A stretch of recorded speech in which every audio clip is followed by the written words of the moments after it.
Telesports cameras move to Daytona Beach, Florida, where hundreds of stock car racing fans from all over the nation gathered for the Grand National Circuit 160-mile championship race for stock model automobiles.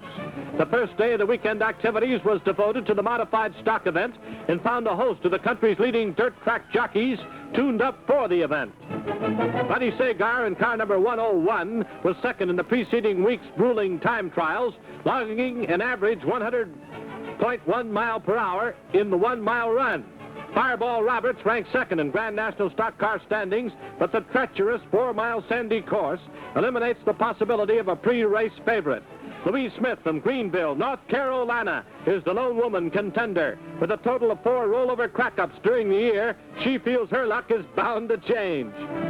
Over 50 qualifying cars are lined up in handicap position, awaiting the starting signal that'll send them hurtling over the wind-swept Florida beaches. There they come into the first turn, and the 40-lap event is underway.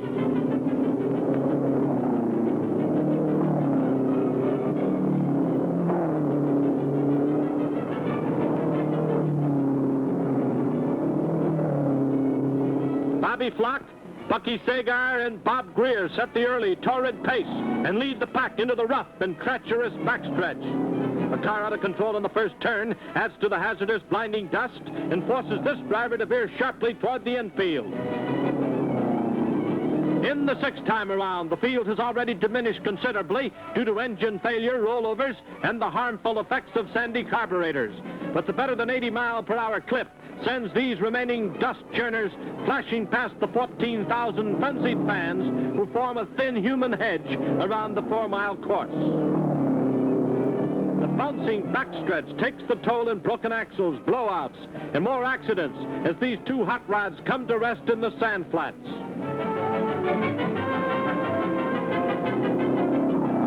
Into the final lap now with throttles wide open. Gober Sarsby leads the field and sets a whirlwind pace toward the finish line. This fellow gambled and lost in a daring attempt to overtake the leaders.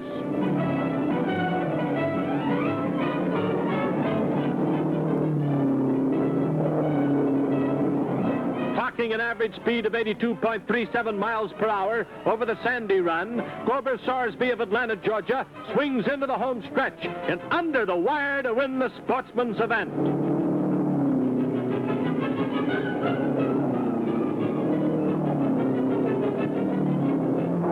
The next morning found an equally large turnout of gas pedal jockeys for the 160-mile new model stock car race.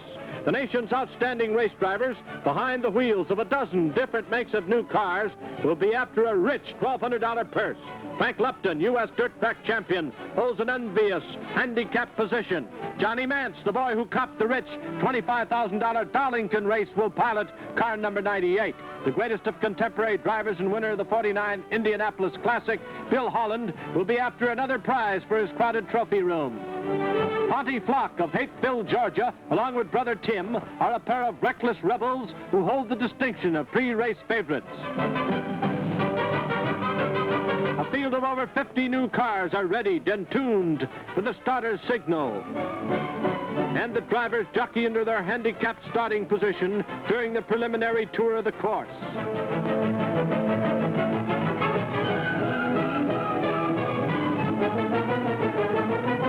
The crowd is tense as the green flag signals the start of the 40-lap grind.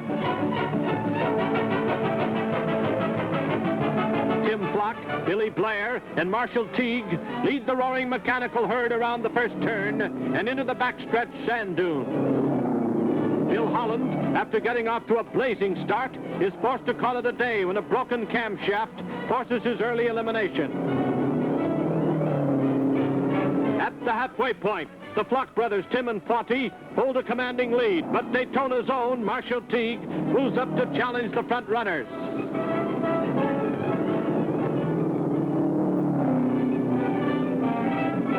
On the 34th lap, Teague in car number 6 steps down on the gas and away from all competition.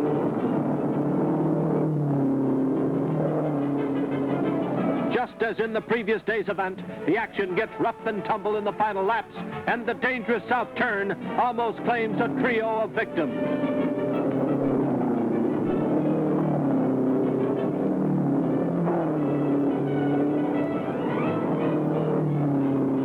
Into the final lap, and under the checkered flag comes Marshall Teague, logging a winner's time of 1 hour 36 minutes and averaging a blistering 82.4 miles per hour. Yes, local boy makes good. In the 1951 Grand Circuit stock car race, Daytona's Marshall Teague takes home the cash award, and congratulations.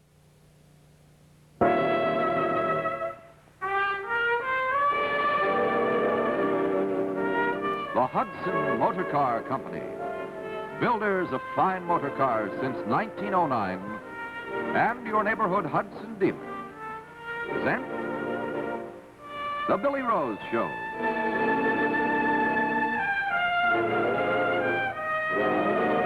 Hello.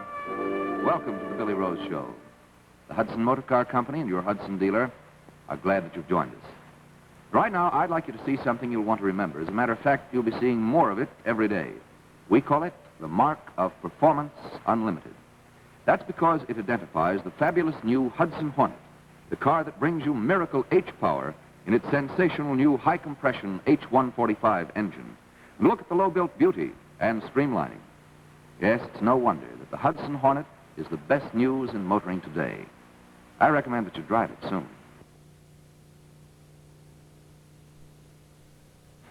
I'm sure you've heard that Hudson builds cars in a new and better way.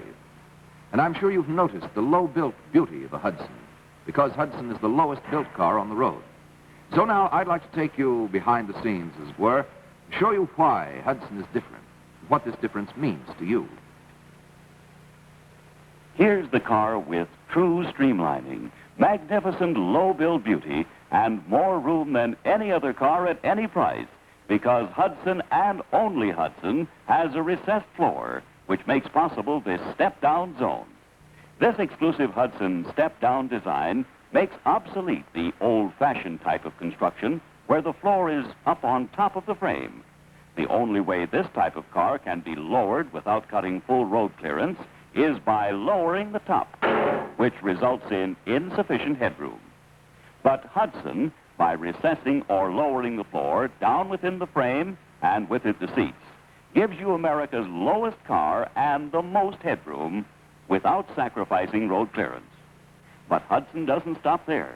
To provide greater seating comfort, Hudson widens the frame members, bringing otherwise wasted space into the passenger compartment, giving you more seating room, driving ease, comfort, roadability, and safety in all Hudson models.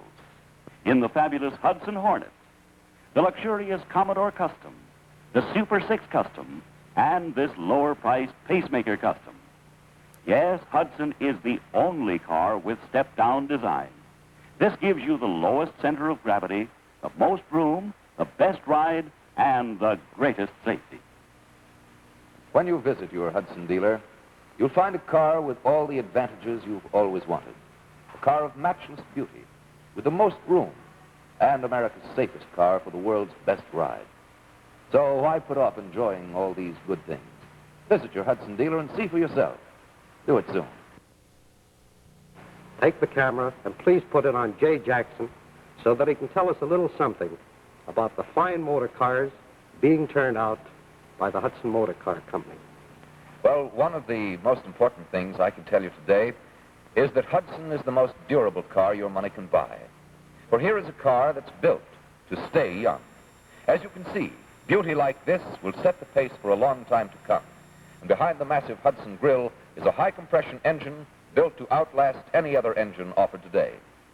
Now, your Hudson dealer is the man to show you exactly how and why every Hudson is built for the long tomorrow. Plan to see him soon, before the end of this week.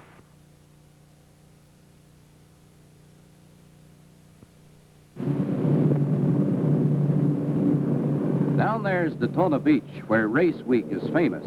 And the cars you see are strictly stock, like yours or the man's next door. Assembly line jobs, all of them. You watch one somersault round a turn and land on all four like an agile cat. see another go over the rim. Hold your breath, and she barely turns a hair. You see a pair racing towards a surprise obstacle and sidestep as gracefully as dancers.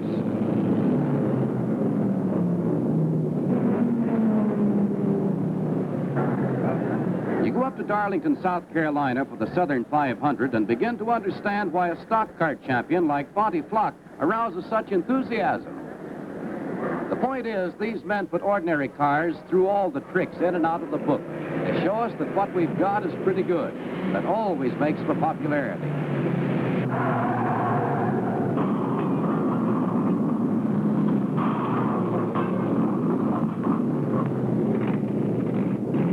Watch Dick Rathman in 120 pulling back into the race.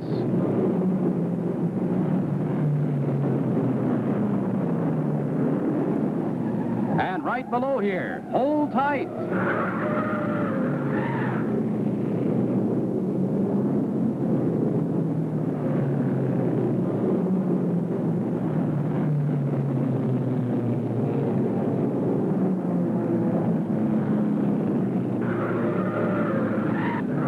There's Rathman. He tried and tried again, but he's out this time for keeps. Rathman might have been in this final lap along with champion Bonty Flock as Bonty roars across the finish line.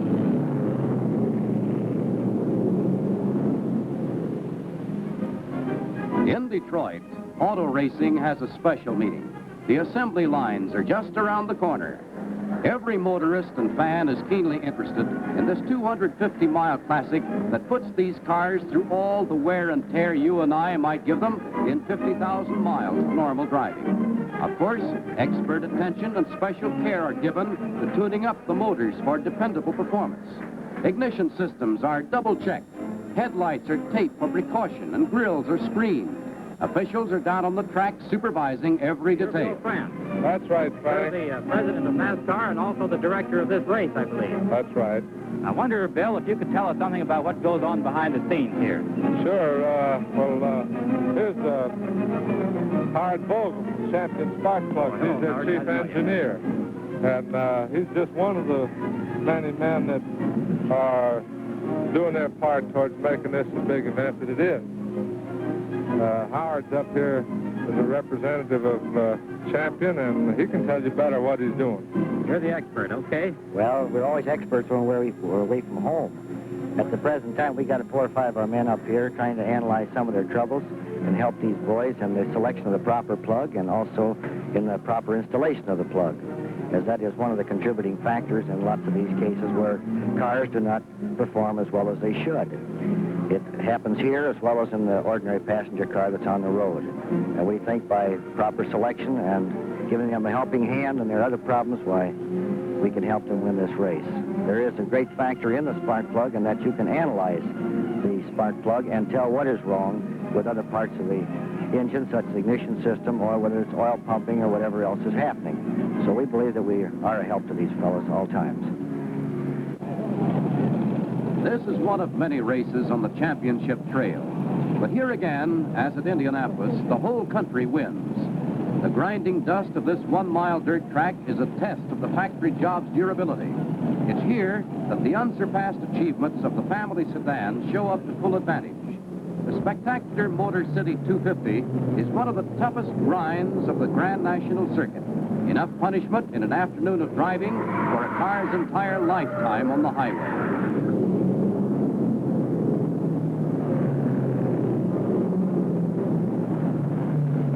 Watch that wheel come around the bend.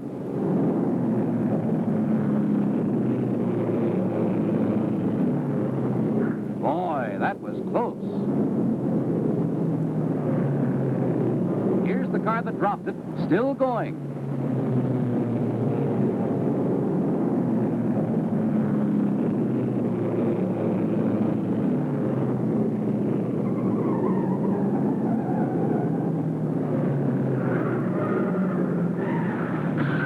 Over on her side and up again.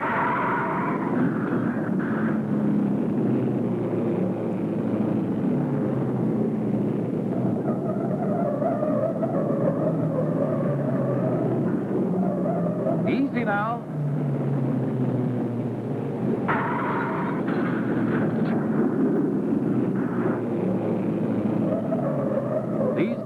can take it. A prayer for the final lap. Another champion is born. He's proven his own skill. But even more, the rugged man and engine team has tested the performance of frames, tires, lubricants, and spark plugs in the toughest proving grounds in the world.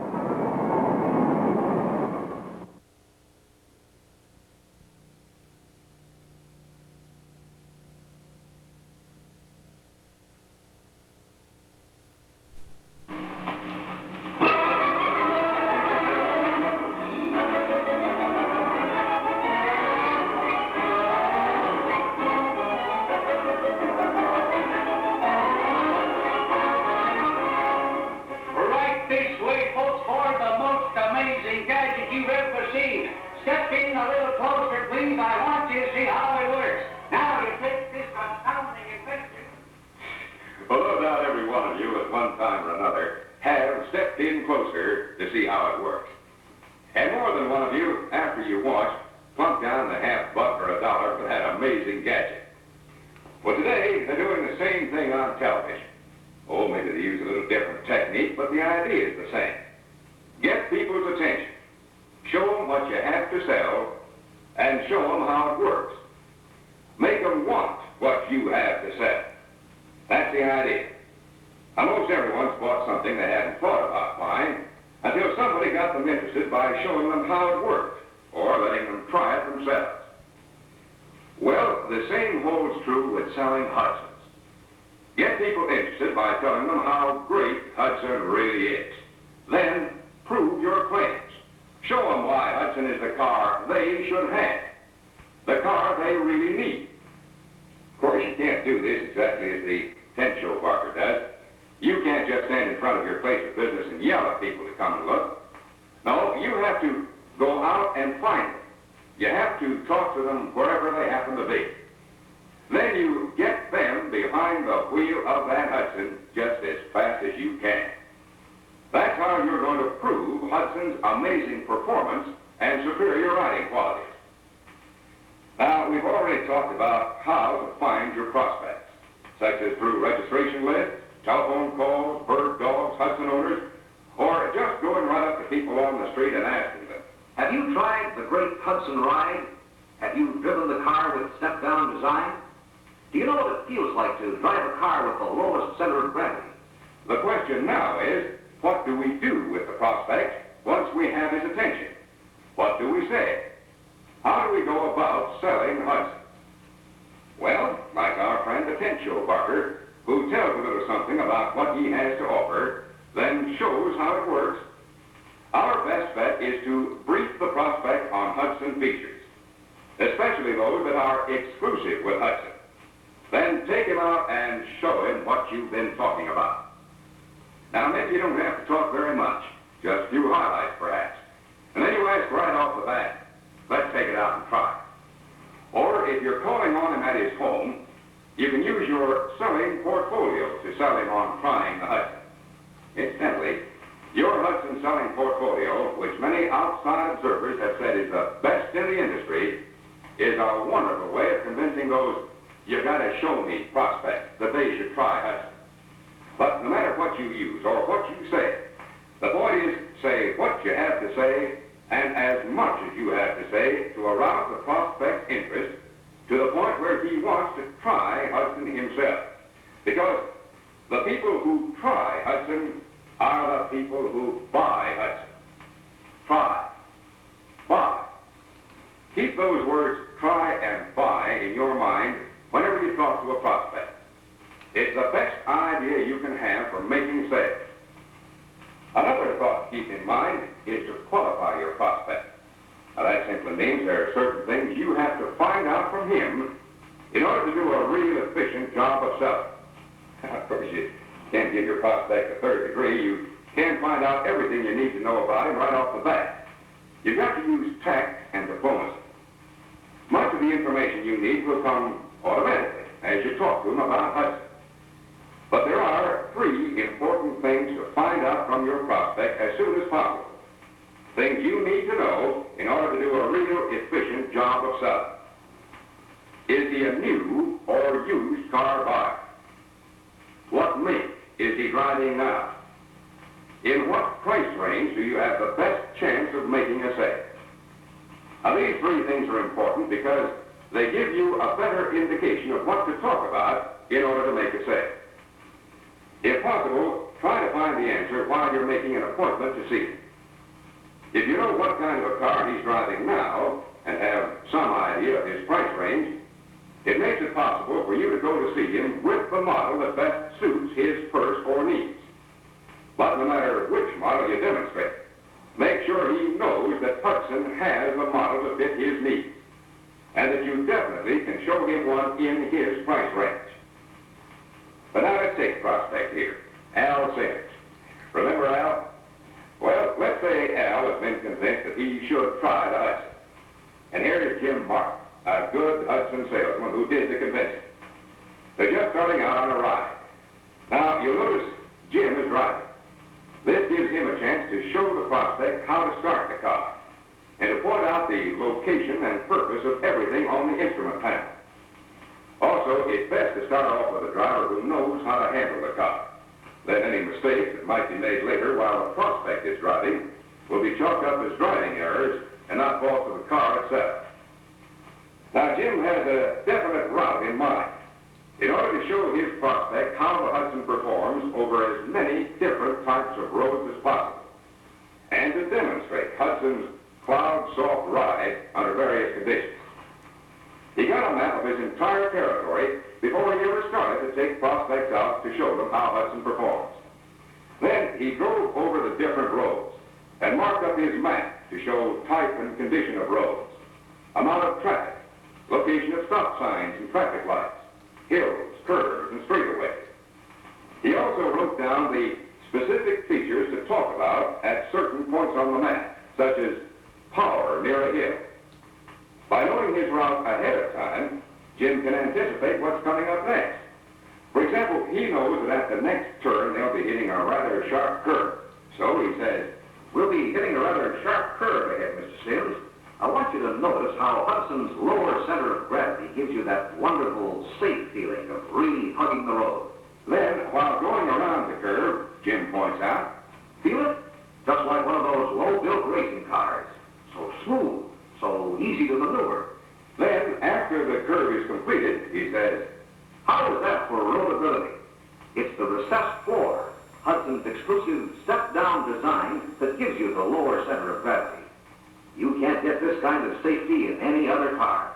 In other words, Jim tells his prospect what is going to happen, then what is happening, and finally, what has just happened.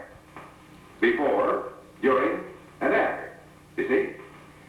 Now, Jim knows that a railroad crossing is ahead, and on his map he always marks railroad crossing, triple safe brakes. As he approaches the crossing, he points out, At this crossing ahead, I'll be using our triple safe brakes. Then, as Jim applies the brake, he says, Now, I know you may not have felt the difference in Hudson's exclusive triple safe brakes, but there is a big difference, believe me. Supposing a train has been coming as you applied your brakes. Supposing, and it has happened as you know, the fluid had suddenly gone to the brakes. Well, I don't have to tell you what could have happened. Then Jim explains about triple safe brakes while he has that railroad crossing background to emphasize what he's saying about the importance of Hudson's braking system. It's always your best bet to demonstrate a feature where you can get the extra impact that comes with showing the feature under the most favorable conditions. For example, the tremendous reserve power of Hudson's superior engines can be demonstrated most impressively when passing another car. That's the time to point out that reserve power makes it possible to pass another car in less time, which means greater safety for you and your family. Jim ties in reserve power with safety, and he punches across the idea by a practical demonstration of what he's been talking about. Now, after he has demonstrated all of the Hudson features, he lets the prospect take the wheel. It's extremely important that every prospect actually drive the Hudson, because it's when he drives the Hudson that he appreciates what a great car it is. When a prospect drives the Hudson himself, it spoils him for any other car. It's a good idea to repeat everything that all demonstrated, and especially those features which seem to be most interesting to the prospect. Well, for example, if Jim should ask, I suppose you do quite a lot of driving every year. the answer to that one might give Jim a clue on which features to really punch. For example, if Al should reply, Oh, I put plenty of miles on the car. Have to drive practically every day, in all kinds of weather. now Jim might say, Then you'll appreciate Hudson's powerful engine, the most ruggedly built engine in the industry. and then Jim talks about the special engine block and how Hudson engines have a longer life than other makes because they're manufactured better. The perfect engine for the man who piles up the miles. In other words, Jim is following this idea. Fit your demonstration to your prospect. Make him see the Hudson as the car that best fits his individual needs. Now, that's another reason why you should qualify your prospect as soon as possible, so you can hit the features that interest him the most. Now, whenever possible, end the ride at your place of business. There are 3 good reasons for this, which we'll discuss just as soon as we turn the record.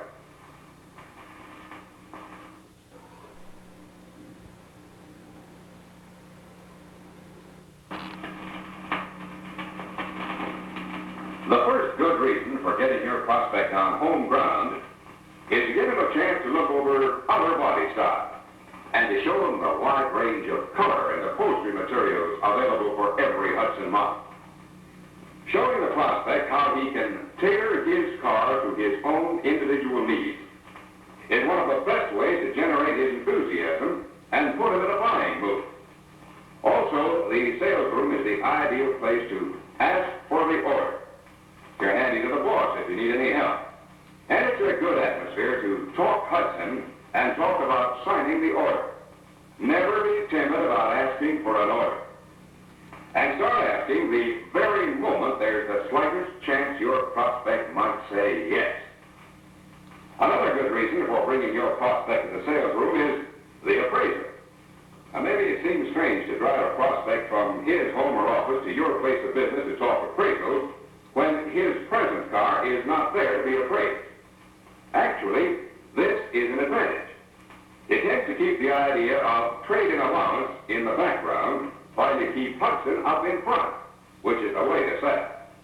It gives you a chance to sell Hudson all the way, and not just argue the how much will you give me question. So you have 3 good reasons for getting your prospect into the sales room.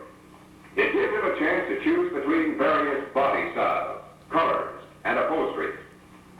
It exposes him to the buying atmosphere of a busy sales room. And it minimizes the importance of the trade-in allowance. But now let's take a few moments to talk about the bumper-to-bumper presentation. A streamlined sales talk that highlights Hudson's outstanding features. It's the same demonstration you'd make in the sales room when a prospect walks in. Or we might call it an on-the-scene presentation, because it can be used and used most effectively wherever you happen to find a prospect. There are 3 good reasons why every salesman should know this type of presentation. First, the obvious, is to present the Hudson. Tell the prospect about the great new Hudson and show him why Hudson is America's best-built car. The second reason is to find out about the prospect, qualify him, learn what he's looking for in a motor car. Third reason for this streamlined sales talk is to sell the demonstration. Make the prospect want to drive the Hudson and find out for himself what a great performer it is. One of the easiest ways for you to remember what to say is to divide the presentation into 6 parts, labeling each part with a letter from the word Hudson. Listed in order, they are H for how, U for under, D for drive, S for step down, O for only, and N for now. Now let's take each letter as it comes along, shall we? H for how should remind you to find out about the prospect, how much he intends to pay, how will he use his car, how many in his family, how soon he expects to buy. These are a few of the questions that should be answered so the salesman can fit his presentation to the prospect's needs. Another reason for using how as an opener is to remind the salesman to begin with the how features of the great new Hudson. Now listen, notice how low the Hudson is compared to other cars. Actually, you have the same road clearance, but this lower center of gravity means a more comfortable ride. It also means greater safety, because it takes a lot more to turn over a Hudson than any other car you can buy. Let me show you. These cutouts represent an ordinary car and the lower, wider, safer Hudson. Tip this up and, well, see for yourself. A wonderful hug-the-road ride and the greatest stability on the straightaway and on the curves are yours when you drive a Hudson. And I want you to drive one so you can feel what I'm talking about. How low, as Jim just pointed out. How beautiful. How streamlined. How durable. How safe. Now, these are just a few of the how features which can start the presentation. The letter U in Hudson is for under the hood, which reminds you to march right up to that terrific power story. Let the prospect look under the hood and see the great Hudson engine for himself. While showing the engine to the prospect is a good time to really sell, and sell hard, the idea of a demonstration. For instance, this is the record-breaking engine that's proved its sensational stamina and performance on the world's toughest proving ground, the stock car racetracks of America. Naturally, you can't feel the get-up and go power of Hudson just by looking at the car. You have to drive it to believe it. Yes, you have to drive it to believe it. That's the idea which a good Hudson salesman plants in the prospect's mind all during the presentation. D reminds you of drive and your ability.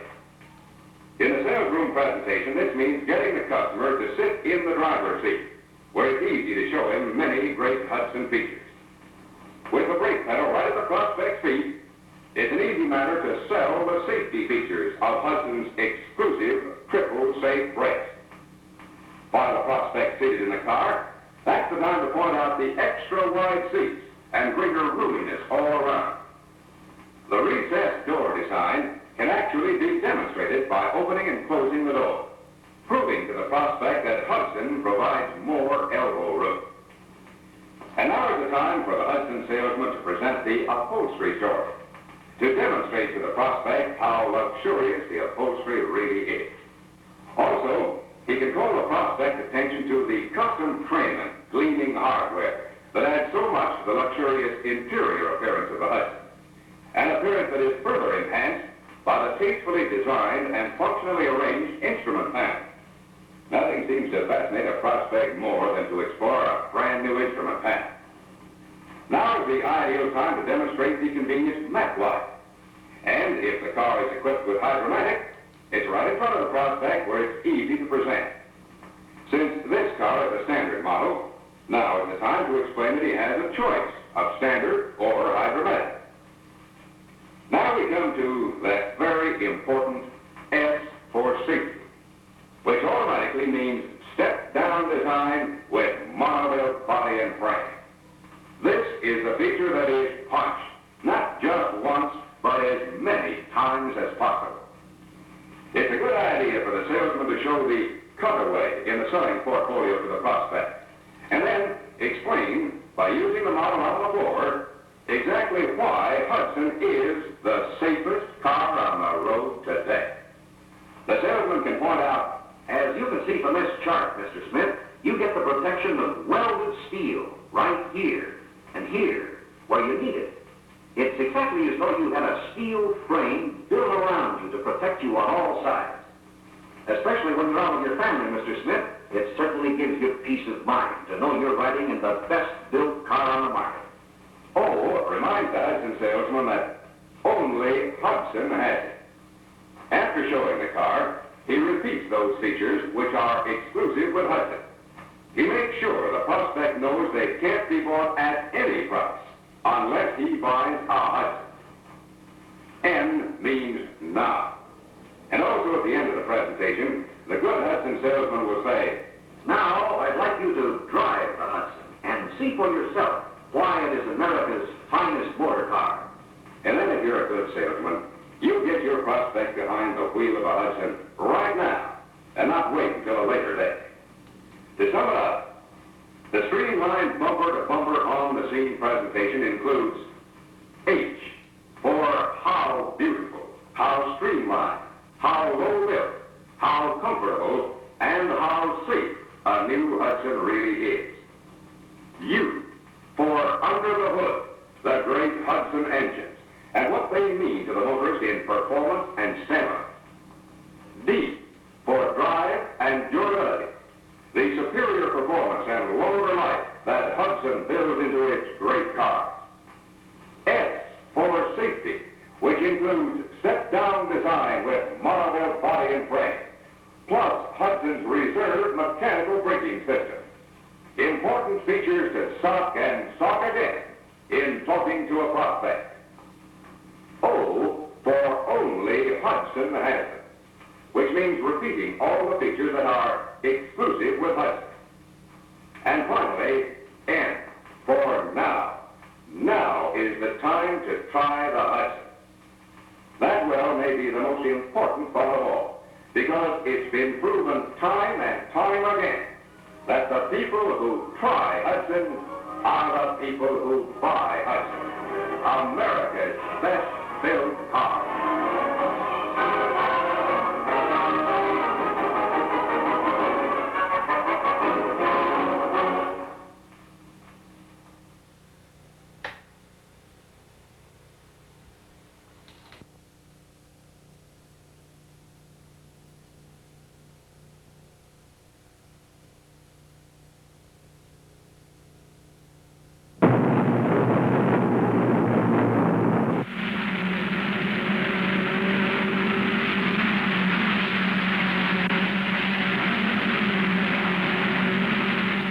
Sit behind the wheel of a racing car, setting new records of speed at famous international speedways.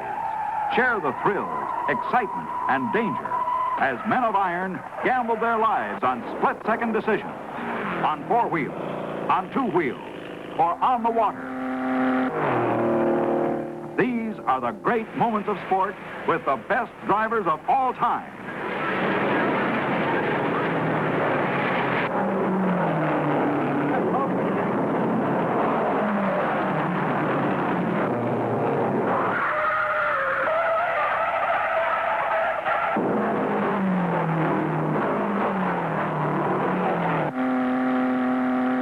From motorboats to motorcycles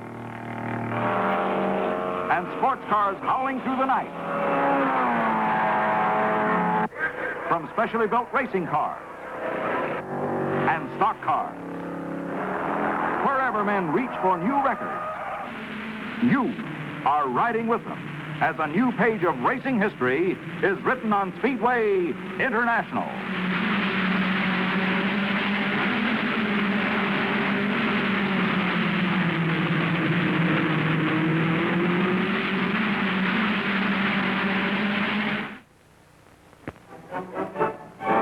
Great drivers of the NASCAR racing fraternity are gunning their cars down Daytona Beach, Florida, in preparation for one of the South's biggest sports events, the Grand National Championship race for strictly stock cars. Marshall Teague in number 6, one-time winner of the race, and Mike Claypack in number 4 are top contenders in today's classic. 200 miles around a 4-mile course, which is half beach. Tension mounts during the time trials. Cars whiz down the beach 100 to 110 miles an hour. This is how it looks to our cameraman from the inside, speeding along a measured mile. Jim Reed zooms along the smooth, hard-packed sand and past the flags marking the end of the mile. Time trials are over. This curve has been built up to bring the cars off the backstretch of the course, which is 2 miles up the beach and 2 miles back on a paved road, which is about 100 yards inland behind the sand dunes. The pits and the starting lines are on the beach. Here, feverish activity has begun in preparation for the race. Pat Kirkwood is on the pole today. He qualified fastest, driving his assembly line Chrysler at just under 111 miles an hour. Women are proud of their men. I bow to you, Sir Galahad, for your great feats of speed and daring. As a matter of fact, racing is quite often a family affair, as we shall see in the batter which follows. This the famous team of the Bott brothers? I guess you'd call us famous. Well, that's what I hear. They tell me you're a pretty famous outfit. Thank you, sir. This is what? Bob. And Tim. And Bonnie. Bonnie. That's right. They tell me that this whole family of flocks is a great bunch of racers and busy in all kinds of things that furnishes people with thrills. Is that right? Well, we try to, yes, sir. How long have you been in the racing business, Bonnie? Since 1938. And what have you been doing in that time? Just racing stock cars, and I have race cars, but not very much. I see. Well, didn't you win some titles in the NASCAR races? In 1947, I won the NASCAR championship. In 48, I was second. 49, I won the championship again. And in 1951, I was second. Well, you've done pretty well, I'd say, during that time. Yes. How about you, Bob?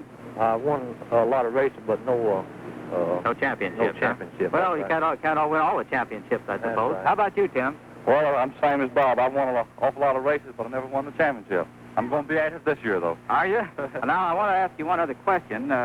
You said that your sister was a driver at one time, and another sister was a parachute jumper. That's right, sir. Well, what's your mother think about all this? Well, my mother's got gray hair. Well, I don't wonder. Well, I certainly would like to. My mother's interested, and she's here. Oh, she's here, Mom. Oh, come in here, Mother. That's right. What do you think about all I this? think they're wonderful, aren't Do they? you? Yeah, I just keep my fingers crossed.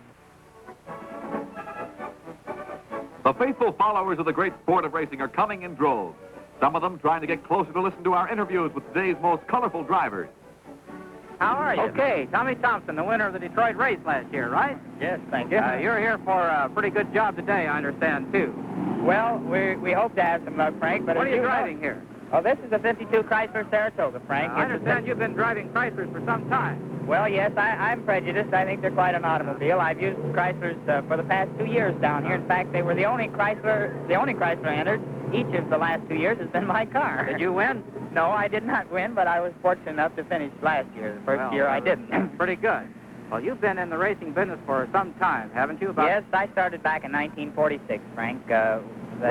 They built a track in Louisville, Kentucky, and we started fooling around with those midget race cars as a hobby. I see. And we fooled with those things for some 3 years, and then stock cars as such came into vogue, and we switched our activities over to stock cars. You make a living at this? No, and I wouldn't recommend it to anybody as a source of livelihood. Well, no, how do you make a living? Well, I'm an engineer. I'm with a consulting engineering firm in Louisville, Kentucky. I see. And this is just a hobby. And well, it's a great hobby, all right. And I hope you have lots of luck today, Tommy. Well, fine. Thanks very much. much. Good to see you. It's a pleasure. So long. Headlights are taped against flying sand and to avoid shattering glass. Motors are checked in last-minute tuning. The women who can only watch, wait and wonder, and get more excited as race time grows closer. But before the race gets underway, let's hear another interview. You look like a character I've seen in the movies. Could that be right? Why, yes. How are you, Frank, this Joy morning? Ray, huh? Fine, thank Glad you. to see you, Joy. Glad to know you. What movie in? Well, I played in a picture called To Please a Lady with Clark Gable and Barbara Stanwyck, and I played in The Big Wheel with Mickey Rooney, I see. and Ace in the Hole with Kirk Douglas, and Telegraph Hill. Well, that's a pretty good list, I'd say. What are you doing here? Tell us what this is. Well, we're going to try to run this Henry J. in the world's finest automobile classic. This is second to none. I don't bar even Indianapolis. This is really one of the greatest tests for an automobile I believe that there is. This is about the smallest automobile in the race, isn't it? Yeah, that's right. It's only 161 cubic inches, just a little wee fella, 100 inches long. 100 inches long. That's right. Well, you're not very long yourself. How long are you? I'm only 5 feet 5 and weigh about 128 pounds is all. How old are you? I'm 40 years old. 40 years old. You keep at this game a long time, don't you? Yes, I do. I've been at it 20 years, Frank. Well, that's pretty good. Joy, I'd like for the folks to get a good look at you. This is Joy Ray. And good luck to you today, Joy. Thank you very kindly, Frank. 20,000 spectators in all manner of dress and watching from all manner of vantage points are anxious for the roar of motors to start. Half fearful, half hopeful that they'll see the spills and crashes that are almost certain to happen. The 60 starters are in line now, ready for the 200-mile grind. 2 miles up the beach, 2 miles down the road, plus 1/10 of a mile for the turns at the ends of the course. A total of 4 1/10 miles a lap. This is the 10th moment of the calm before the storm of the race. 48 roaring laps filled with danger. Look at them down there on the beach. The road to the left is the back stretch of the course. The turn to the beach is in the left foreground. The starter gives the last signal. A bomb signals the start. They're all from a standing start, gunning their factory jobs for a fast pickup. It's a thrilling sight to see them start to spread out along the beach. Officials are on the alert for trouble. They're at full speed already. Pat Kirkwood in 99, Lloyd Moore in 59, Tommy Thompson in 40, Monty Flock in 14, and Herb Thomas in 92. They're battling for a quick advantage. There they go into the north turn, leading to the back road. A car is skidding. Look at him roll over. It's Smokey Purser, an old-timer who raced the 30. This was his comeback race. Well, if he's okay, why doesn't he get out of the car? There he is. Says his arm hurts, and, well, no wonder. It's broken. The race goes on past the first accident, less than halfway around the first lap. The crowded field is still bunched up as they turn out into the backstretch. Oh, this is a thriller. There's barely room for passing on this narrow blacktop, and there are plenty of dangerous dips in the road. But fast they do in the last 2 miles of the lap. And one car's out of the race already. Herb Thomas in 92 has taken the lead in the battle of the backstretch. Number 2 starter Lloyd Moore has fallen behind after passing the pole winner, Pat Kirkwood. What's the matter, lady? That car's foot is up. How can he see to drive? Here they come into the south turn toward the beach. Herb Thomas in 52 in the lead, then Monty Flock in 14. Wow, that was a close one. Lloyd Moore in third now, and in fourth is Marshall Teague in number 6. Teague, who was last year's winner, started 13th. He's a 225-pounder and Daytona Beach's 30-year-old native son. He hires someone to run his service station because racing's really his business.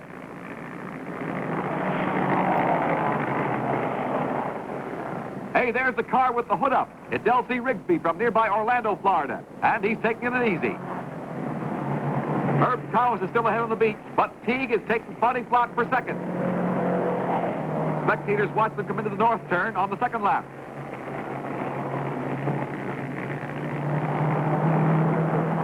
And there's trouble. That sand is treacherous. Lucky nobody got hurt that time.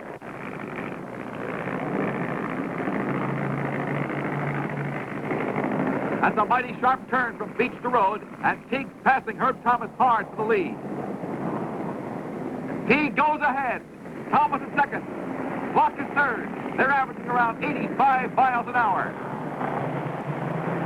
They're just 8 miles or 2 laps from the start, and Teague in number 6 has moved up from 13th to 1st. Herb Thomas at 92 is still second and Flock third.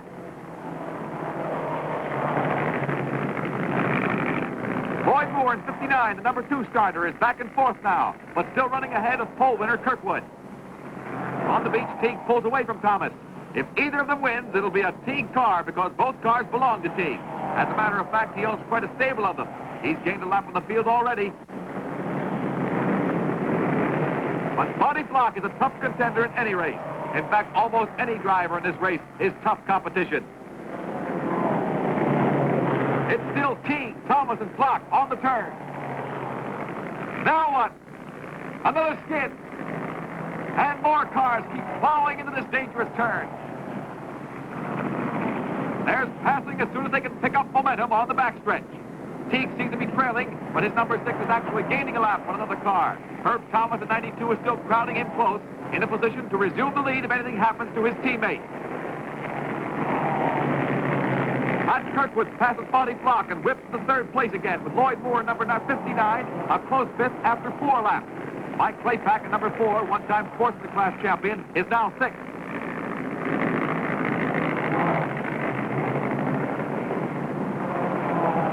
Miles from the start. Teague in 6th leads past the starting line, still followed by Thomas, Kirkwood, Flock, and Moore. This is a battle royal. Tommy Thompson gets the signal. He's running 7th. There's trouble in the pit. It's early in the race, too. Down the beach, Teague passes every straggler. These are stragglers, too, even though they might not look like it. Whizzing past terrific speed. But there's Teague in number 6 right after them. Teague likes the high road into the north turn. Look at there, another car's turning over. It's our friend Joey Ray. It's almost the same place that Purser upset in the first lap. That sand is rough and treacherous. This could happen to the best of them. track officials rush to help Joey Ray, the movie stunt driver. The race goes on at high speed. Joey's out. He's not badly hurt, but he and his light car are out of the race. There he is in white, seems fairly calm, too.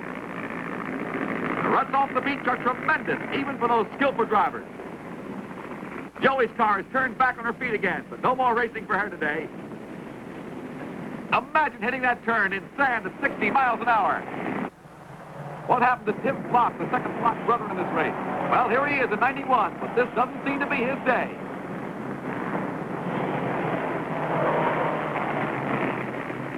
This race is against the tide, too. It's coming in now across the wide beach. It's the 8th lap. Go, Dick! Certainly doesn't seem to be Tim Flock's day, just like we said. Here he comes into the pit. The youngest of the racing flocks is having motor trouble and is out of the running. Well, there goes Spotty Flock in number 14, still in 4th place. Except for the wives, crewmen are the most anxious spectators of all, and not without reason. The sand has been too much for this fella, A.D. Yates, who started 12th. It's no wonder cars break down under this punishment. It's a wonder more don't, as they come out of the south turn to reach the hard, smooth beach. But Marshall Teague just keeps rolling along. He's known this famous speed course ever since he was a boy, and he's wise to every trick the sand can play. That's not so with the rest, though. See what I mean? That fella's lucky to get his mount under control again. Teague never lets up, and he passes another. It looks easy when Teague does it, but this south turn from road to beach has spelled disaster for many a driver in former races. There goes one. That's really driving her. Number 22, that's Leon Sales, and he's been running well up there after starting 18th. Seems he's mighty slow getting out.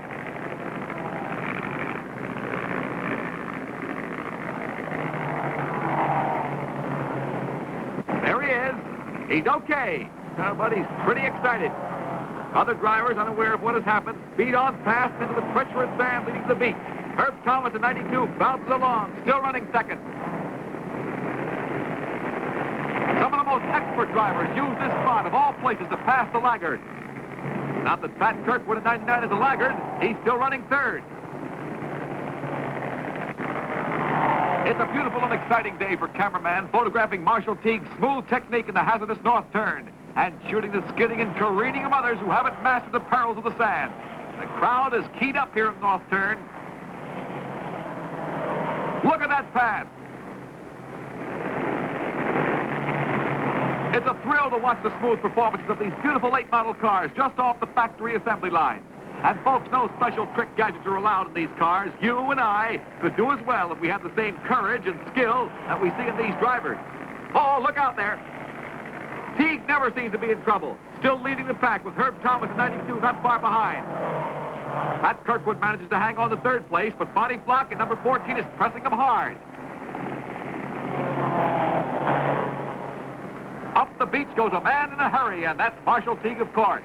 Driving his number 6, he's showing why he's been able to win 4 consecutive major NASCAR races and 2 Grand National Championships. Not even Marshall Teague is safe with Spotty Flock around. Kirkwood at 99 knows that Flock is after him, so he's trying to get clear of the crowd and pick up speed when he hits the beach. There goes Flock at number 14, passing on the turn and gunning his car through the sand that leads to the beach where he can take out for Kirkwood. And there goes Flock to pass Kirkwood and move into third place. The number 1 starter, Kirkwood at 99, has fallen back to 4th for the second time in the race. It is a no-quarter battle down the backstretch, but as they come to the south turn, Flock holds the lead at the 26th lap, just past the halfway mark of this 200-mile classic. The pace is still an average of around 85 miles an hour, which is terrific considering these rough turns.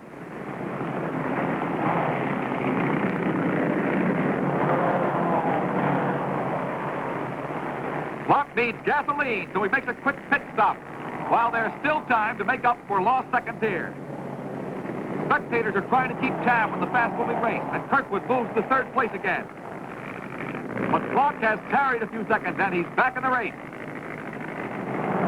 Wet streaks are showing up on the beach as the tide moves in.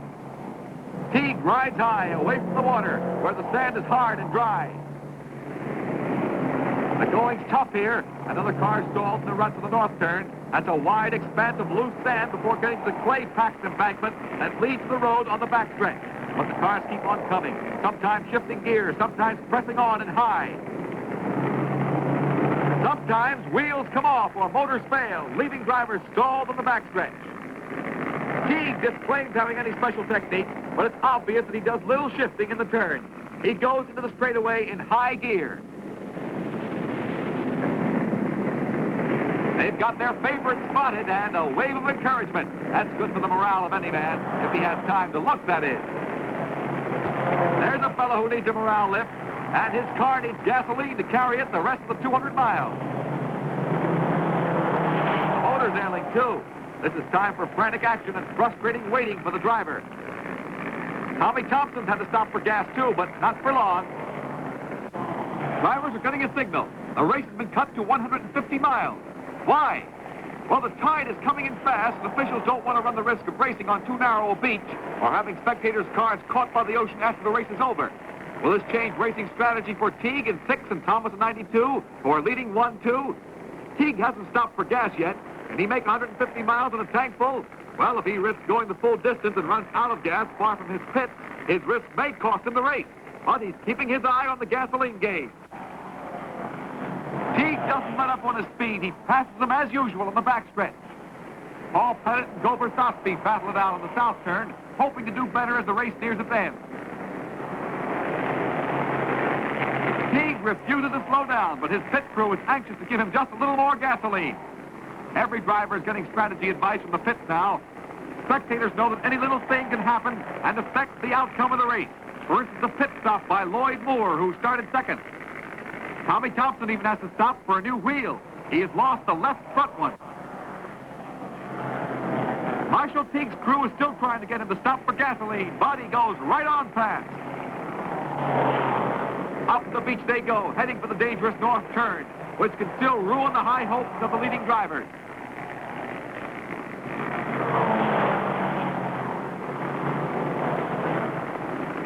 Teague seems to take the turn without a jolt. He's going to slot wide and high that suits him well. Then into the backstretch. The crowd is always alert for something to happen here. And something does. That's a dangerous place to stall. Look out! He almost hit him. So 2 more drivers are out of the running. NASCAR officials wave flags to warn drivers away. Safety is an important factor in these races. Pat Kirkwood in 99 still might win if he gets a good break. Now what? Another car has lost a wheel. This time it's Buck McCardle who started 5th. The rough spot out of the turn is tough going without a wheel. Marshall Teague's crew is more worried than ever about gasoline. It isn't Teague, but his running mate Herb Thomas who heeds the signal. Now if Teague should fail to go the route without filling up, Herb Thomas still can win for the Teague stable. Herb Thomas guns it. His crewman's hand got caught, and Thomas slows down again. Go on, man, go on. Passing continues on that ever-narrowing beach, and Marshall Teague in his number 6 keeps the lead with his almost empty gas tank. He's still taking that north turn with the greatest of ease. Other drivers hit the ruts, though. Hey, what a place to stall. Down the backstretch, Pat Kirkwood is doing his best to cut down the distance between him and the 2 leaders. Look out there! Bonnie Flock still in the running, too, hoping for a break. He manages to pass Kirkwood again in the battle for 3rd place.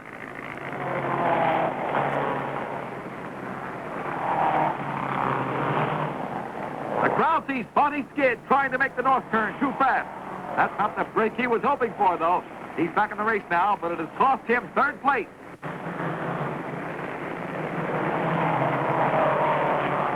The camera bug's busy, and he gets a car stalled. And with a close call for Bonnie Flock. Every second counts now. This is the next to last lap. A white flag signals 1 more lap to go. Marshall Teague still has gasoline. Is there enough for a lap or maybe more? Who knows? If not, running mate Herb Thomas is just behind him, and he has gas. Apparently safe in 3rd is Pat Kirkwood at 99. The white flag for Bonnie Block, too, still in fourth. Only a miracle can change things now, or maybe Teague will run out of gas. They're all getting the flag now and hoping for the best.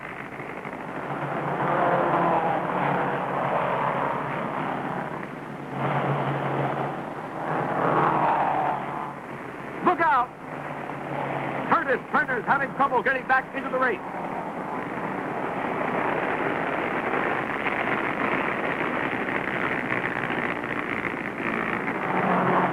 Teague's pit crew is excited with victory in sight. And number 6 still has gasoline. Teague gets out of his groove but keeps going. Only 2 more miles. Down the final stretch, Teague passes another. He can almost coast in now. Here he comes towards the finish line. He gets the checkered flag and wins. He's gone 150 miles at an average of 84.65 miles an hour on 1 tank full of gas. But the needle shows empty right now. Here comes Herb Thomas in another Teague car. Thomas is second, just 21 seconds behind the winner, and he's done it despite a pit stop for gasoline. Pat Kirkwood, the man who drove fastest in the time trials, is third.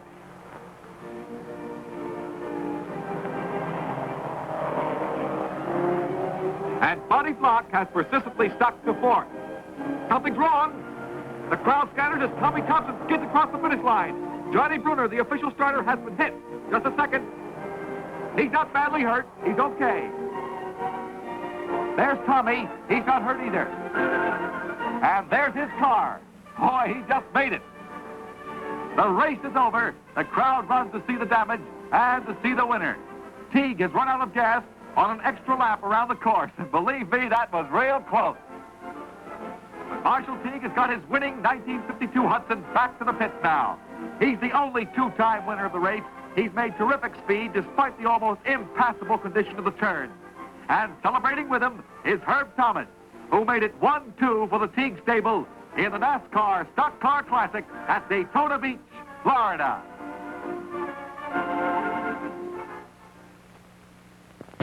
Join us again in another Speedway International. Share the thrills, excitement, and danger as great drivers meet the challenge of competition on land and sea.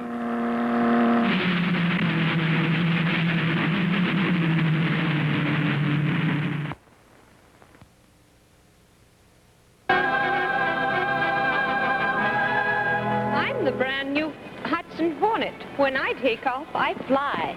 I win most stock car races and hardly have to try. The step-down ride protects you, so what more can I say? Just don't try to hold me back, 'cause I've got getaway. Well,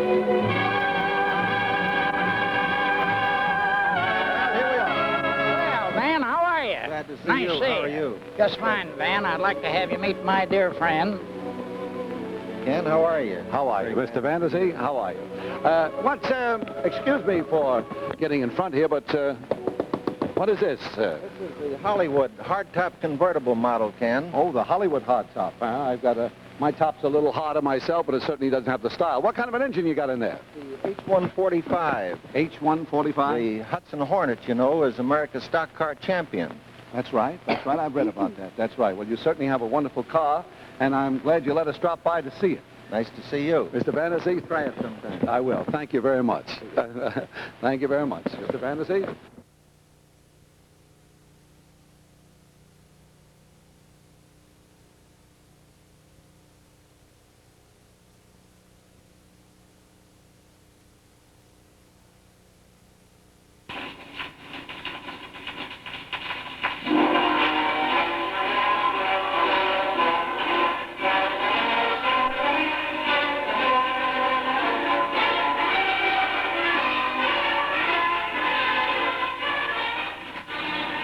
Anyone viewing the new Hudson Jet at the curb or in the sales room is bound to feel admiration and approval for its distinctive continental appearance, for the beauty and good taste so evident in its lines and proportions. In short, for the unmistakable eye appeal usually associated with cars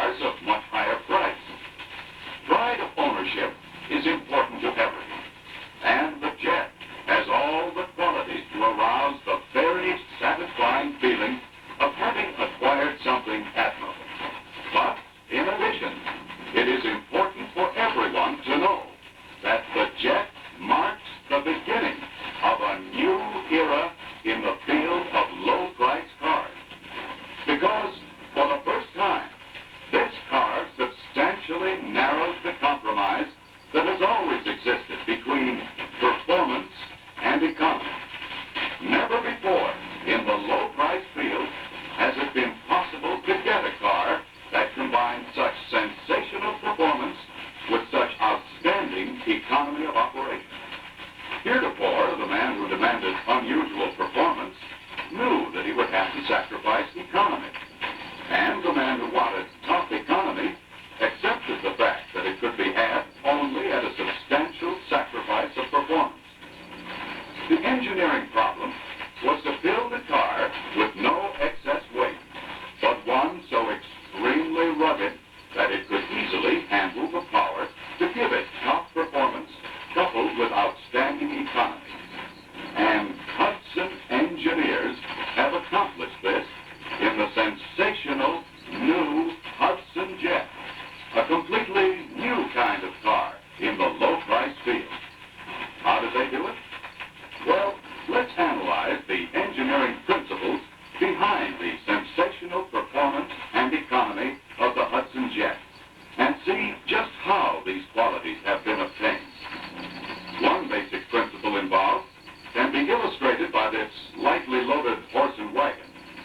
With this light load, the horse can move the wagon easily. He can even trot with it if he's urged.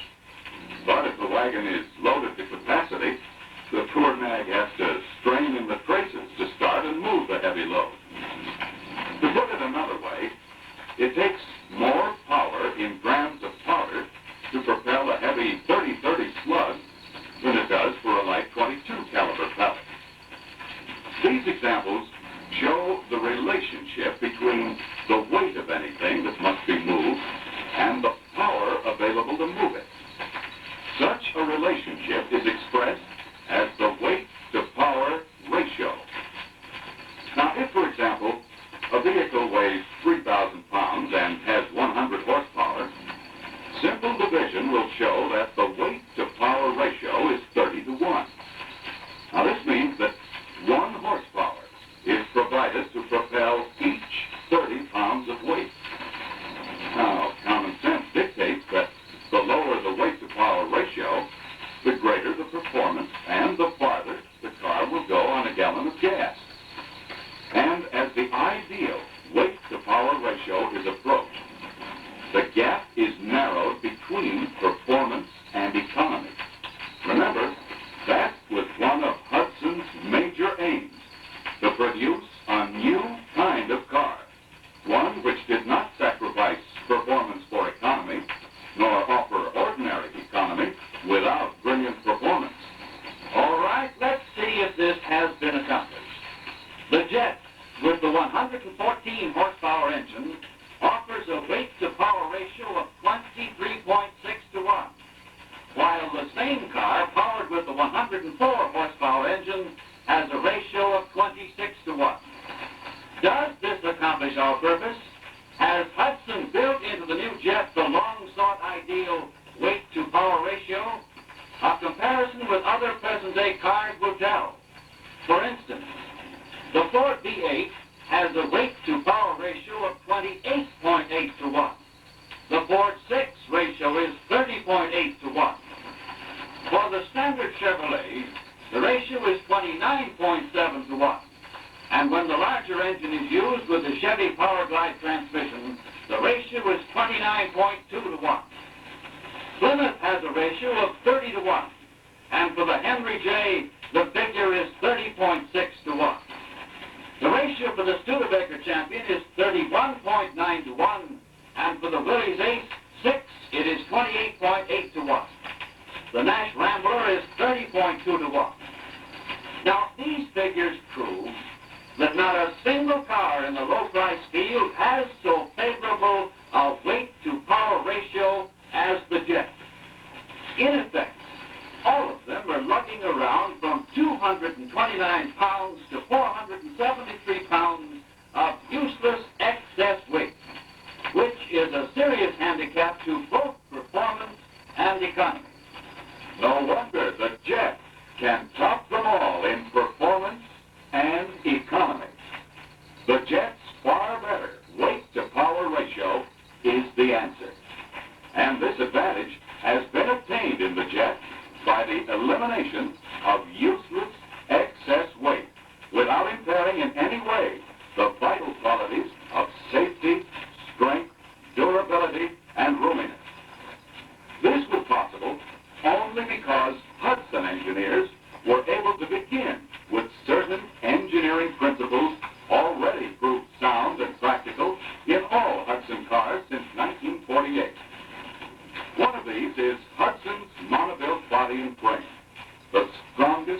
safest body construction in the industry. The other is Hudson's exclusive step-down design, which gives the lowest center of gravity of any American car. The combination of these two principles made it possible for the first time to use an engine of unusually high power with utmost safety in a car of the Jet size and weight.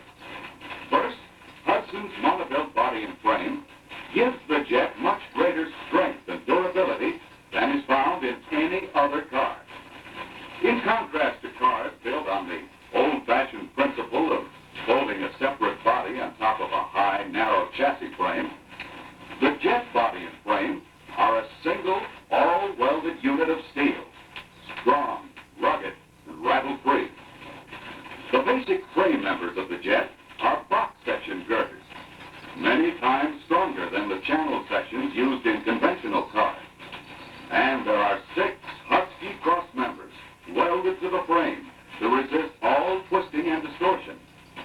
In addition, the basic frame girders are carried outside the rear wheels and around the back of the car to give fullest protection from impact on all sides. Box section construction is also used for the framing members of the body structure itself, and more than 5,000 separate welds are used to fasten the framing and panels into a single all-steel unit. In this way, a much lighter, stronger structure is achieved because box section girders and framing are stronger for their weight than conventional channels, Z-bars, or I-beams. In fact, these commonly used structural shapes must be made twice as heavy in order to equal the strength of a box section girder. So it is plain that the Jet, with the best weight-to-power ratio in the low-price field, is also the strongest and most durable car in its class. The second basic construction principle, Hudson's exclusive step-down design, makes the lighter, more compact Jet unusually safe to drive at all speeds, because the lower center of gravity means that the Jet hugs the road tighter and takes curves steadier than any other car in its class. A few minutes behind the wheel of a Jet will convince anyone that its performance is unequaled by any car in its price class.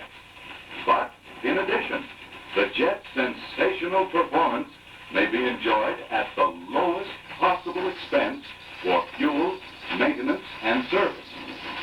Yes, this is true. Whether the Jet is powered with a 104 horsepower engine with a cast iron cylinder head and a 7.5 to 1 compression ratio, or the twin H-power engines with aluminum heads, giving a compression ratio of 8 to 1 and a power output of 114 brake horsepower. These two engines, one with a ratio of 8 to 1 and the other with 7.5 to 1, rank first and second for compression ratio among all low-price cars.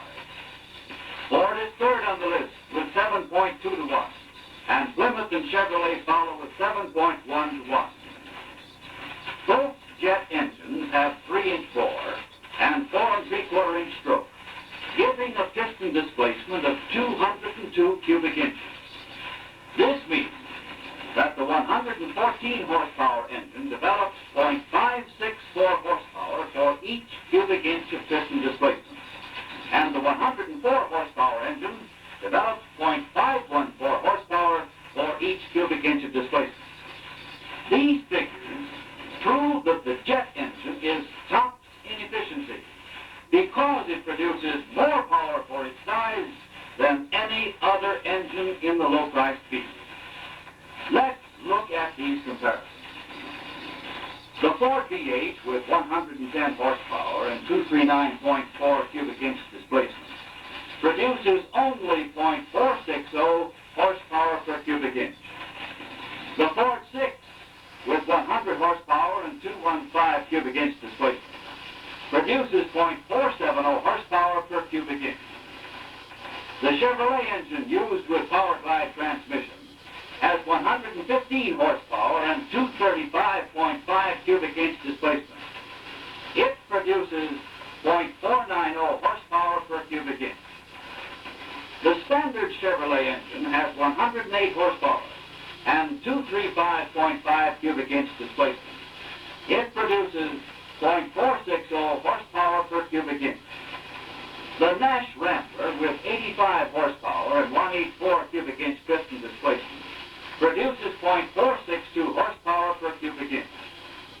The Willys Ace 6 with 90 horsepower and 161 cubic inch displacement produces 0.558 horsepower per cubic inch. The Henry J. Corsair 6 has 80 horsepower and 161 cubic inch displacement. It produces 0.500 horsepower per cubic inch. The Studebaker Champion with 85 horsepower and 169.6 piston displacement produces 0.500 horsepower per cubic inch. Now, these comparative figures prove that the jet engine is more efficient in producing power than any other engine in its price class. Therefore, the jet engine gets more power out of every drop of gasoline. And with only 202 cubic inch piston displacement, the amount of fuel taken in for each revolution is relatively lower than these other engines. Moreover, despite the high compression ratios of 7.5 to 1 and 8 to 1, jet engines do not require premium fuel, another important economy factor. Yes, owners of the jet may depend on it that they will go as far or farther on every gallon of gasoline than those who drive any other car in the low-price field, and at the same time get far better performance. Further economies in fuel consumption also are possible in the jet by using optional rear axle gear ratios offered at no extra cost. For top economy, at some sacrifice in performance, optional axle ratios of 3.31 to 1 and 3.54 to 1 are available. But the prime factor in economy remains the sensational jet engine, because its simplicity and ruggedness also mean longer life, less oil consumption, and less service expense. The jet's economy goes far beyond mere fuel consumption. It is a 6-cylinder, inline L-head engine, similar in design and construction to the true power plant of the fabulous Hudson Hornet. Over a period of years, Hudson engineers have developed and improved the L-head inline engine and proved it superior to other types in power, economy, stamina, and durability. As proof, the first 11 cars to finish the 1952 Indianapolis 500-mile race were powered with inline engines. Only one V-type engine finished the race, and that in 12th position. Last year in Europe, the two biggest racing events, the Le Mans and the Grand Prix, were won by cars powered with inline engines. So it is logical to conclude that if this type of engine meets the exacting demands of race car designers and consistently wins over other types, it can perform even more brilliantly in less rigorous passenger car service. In addition to its superior performance, the jet engine embodies many other features that assure exceptionally long life. Chrome alloy steel cylinder blocks, solid skirt pistons with 4 rings pinned in position, heavy counterweighted crankshafts, and big, precisely fitted bearings assure sustained production of full power and freedom from major service attention over many thousands of miles of carefree driving. In fact, Hudson engines have been developed so that they will stand indefinite operation at 5,000 RPM with full throttle.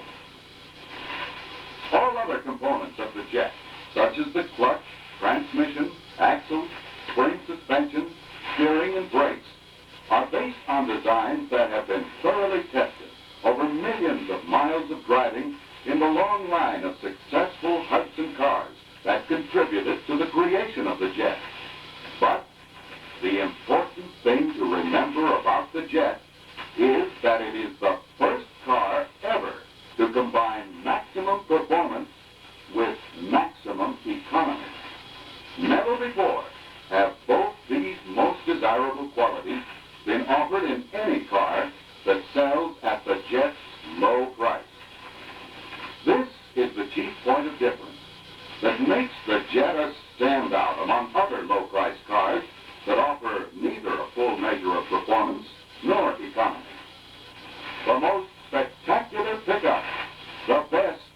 and go throughout the entire driving range.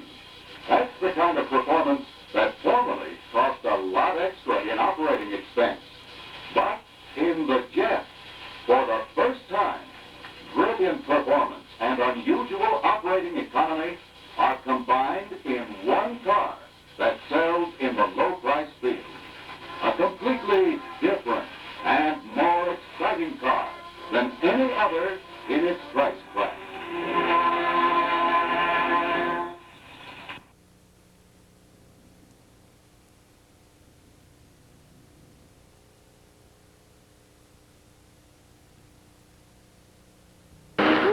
Mr. Ward Kennedy.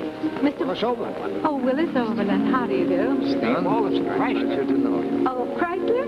Ah. Mr. Vanderson. How do you do? And what is your car? May I show you our new Hudson Jet? Oh, Hudson. Well, let's look at the Hudson first. And now we see Mr. Norman Vanderzee, Vice President and General Sales Manager of Hudson, guiding the tour. Oh, you beautiful doll, you great big beautiful doll. Now, here's the car that's not just a new model, but a new kind of car. Outside and in, it's finished like an exquisite jewel case. You'd never guess, would you, that it sells in the low-price field. It's the wonderful new Hudson Jet, low-price companion to the fabulous Hudson Hornet and the spectacular Hudson Wasp. Note its distinctive imported car flair. The Hudson Jet's a crowd stopper wherever you park it. But now, let's see it on the road. The glamorous Hudson Jet offers such high power and performance, such a remarkable ride, such durability and safety, that it can be compared only to the fabulous Hudson Hornet itself. And it's yours in the low-price field. Its super compression six-cylinder engine is uncomplicated in design, economical to maintain. And as for gasoline mileage, you'd think the Jet didn't like gasoline it uses so little. You've never driven such an exciting car. Watch it take these turns. Only the Hudson Jet, with the lowest center of gravity among American cars, can handle such tremendous power so safely. When you drive the Hudson Jet yourself, you'll experience performance far beyond anything you've known in a low-price car. Oh, you beautiful doll.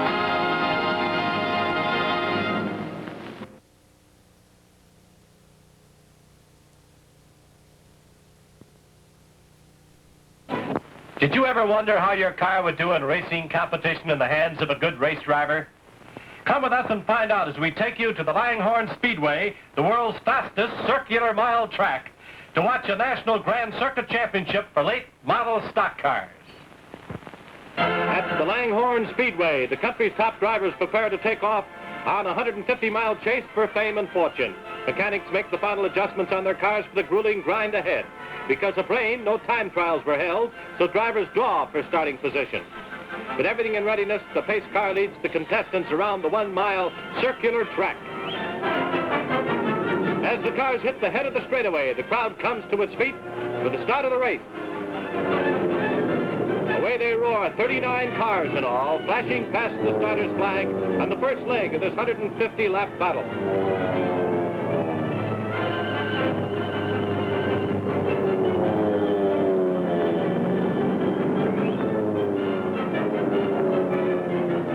Thomas, the holder of the Langhorne track record for 150 miles, sets the early pace. But after 13 miles, a flat tire forces him into the pits for repair.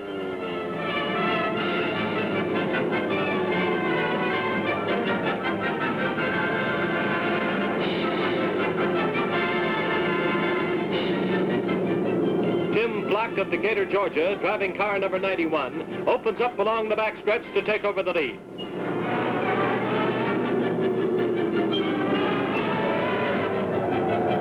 Hitting nearly 100 miles per hour, the drivers are setting a record-breaking pace.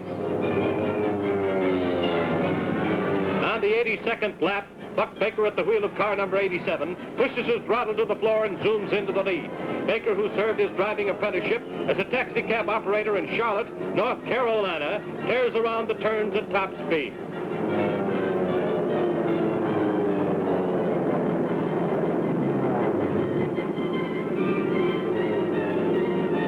With Baker forced to stop to refuel, Lee Petty, driving car number 42, takes command of the race on the 111th lap.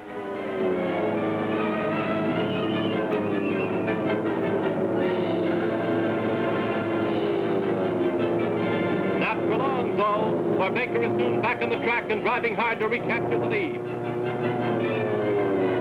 It's Lee Petty and Buck Baker battling it out for the top spot.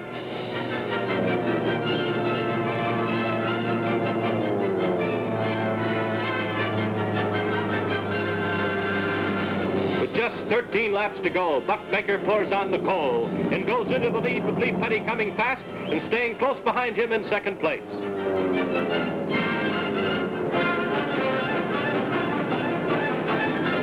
At the finish, it's Buck Baker blazing by the checkered flag, the winner. Lee Petty a second with Monty Flock third. Baker traveled the 150-mile course in 2 hours, 3 minutes, 43 and 3/10 seconds to establish a new Langhorne Speedway record. Baker's victory earned top prize money, the Langhorne Trophy, and a big kiss from his proud and pretty wife.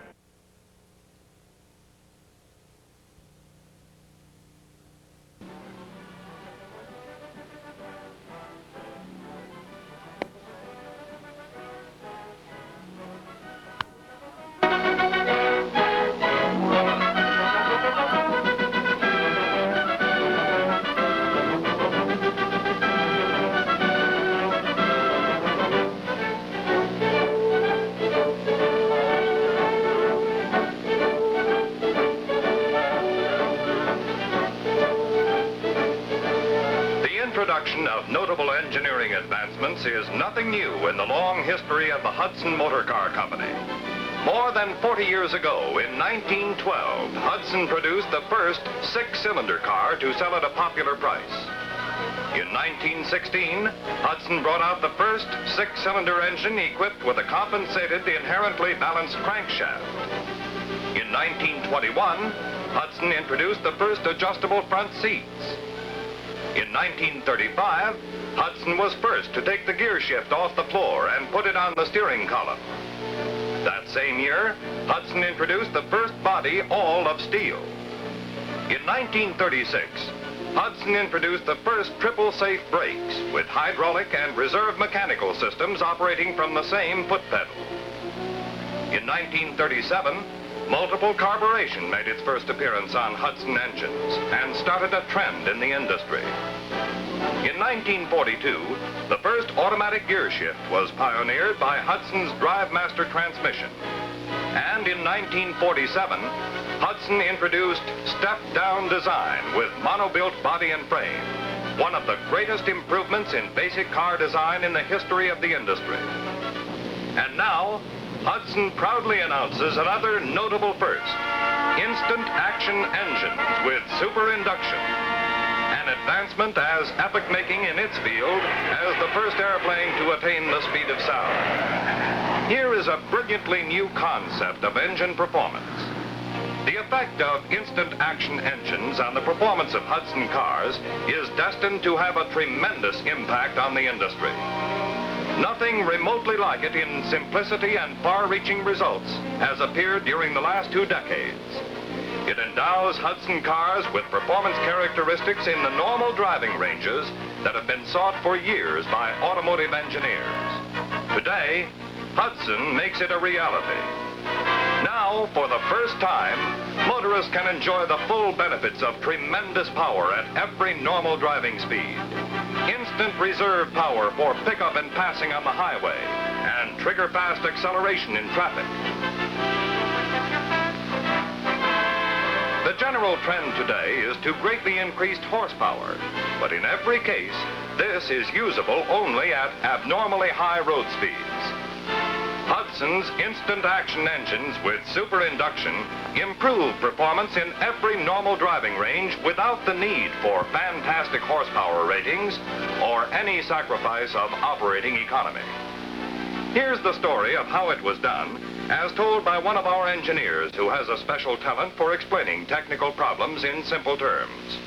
Well, in order to explain Hudson's new instant action engines with super induction, I'll have to make clear to you first the difference between horsepower and torque.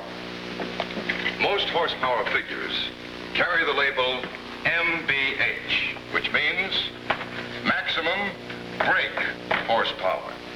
Now, the word brake refers to early machines used to measure horsepower. Nowadays, the machine is called a dynamometer. But it doesn't measure horsepower directly. It measures what engineers call torque, and the unit of torque measurement is foot-pounds. In simple terms, torque means twisting effort. Like when you unscrew a tight lid from a jar, you're exerting torque. Or for a better illustration, here's a man operating a simple winch. He's pulling on a lever 10 feet long which turns the central shaft. Let's say he walks around the shaft once a minute while exerting a steady force of 53 pounds on the lever.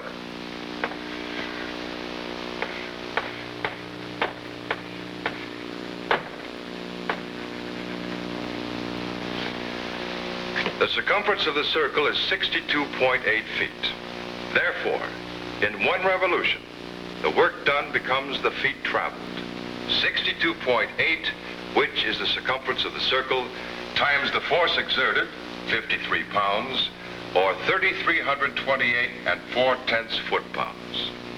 And the power he develops is 3,328 and 4/10 divided by 33,000, which is the number of foot-pounds in a horsepower, or about 1/10 horsepower.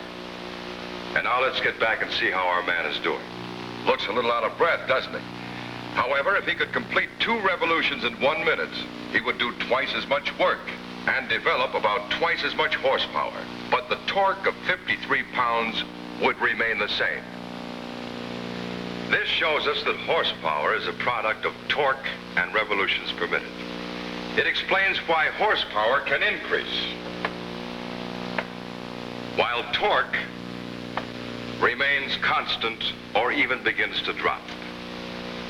Torque, and not horsepower, is the real driving force.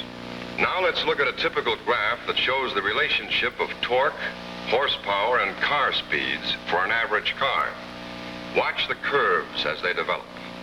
At 50 miles an hour, the torque curve reaches a peak of 150 foot-pounds and begins to drop sharply. But horsepower continues to increase to a maximum of about 155 at a car speed of 90 miles an hour. Now, the reason for this torque loss is that high engine speed reduces the breathing time necessary for the fuel-air mixture to enter the cylinders. It shows us that the induction system, which includes the carburetor, the manifolds, the camshaft, the valves, and the combustion chamber, is lacking in efficiency, just like a man becomes less efficient when he runs out of breath. When an engine is turning over at moderate speeds, it is able to breathe a full charge of gas and air into every cylinder on the intake stroke and clear the cylinders completely on the exhaust stroke. There's plenty of time for the mixture to enter and leave. But when we want more torque and more horsepower, we have to speed up the engine. And the faster we turn the crankshaft and camshaft, the faster the valves open and close. So in the top ranges of engine RPM and car speed, the cylinders are not able to breathe a full charge. As a result, torque, or real driving force, begins to drop off, even though horsepower may continue to rise. Engine designers have resorted to several methods of improving breathing. High-speed superchargers help, but they're noisy and temperamental. That's why their use has been limited to racing engines. Still others have attempted to provide improved performance by the addition of cylinders or by changing the arrangement of cylinders. Fuel injection is another means of getting a charge into the cylinders, but it means a loss in economy and also a lack of flexibility in the engine. Overhead valves tend to improve breathing, but they do so at the expense of a very complicated valve operating mechanism that has hundreds of added points of wear.